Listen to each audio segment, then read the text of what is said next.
واليوم غادي نوجدوا مع بعضياتنا هاد البسبوسه بالنكهه ديال الفستق، كتجي معسله ومشربه وكريمه لذيذه يا سلام.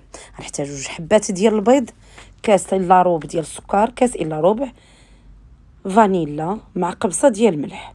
نخلط هاد المكونات مزيان، من بعد غادي نولي نضيف ليهم كاس ديال الزيت، كاس ديال الحليب،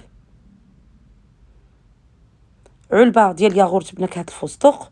نكهه الفستق هذه اللي كتكون مركزه، ودرت حتى الليكيد اولا السائله، 2 كيسان ونص ديال السميده رقيقه، مع 2 كيس ديال خميره الحلوه.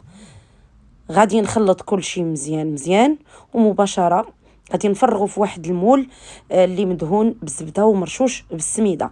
للامانه الخليط ديال البسبوسه خليته يرتاح 5 دقائق، عاد فرغته في المول.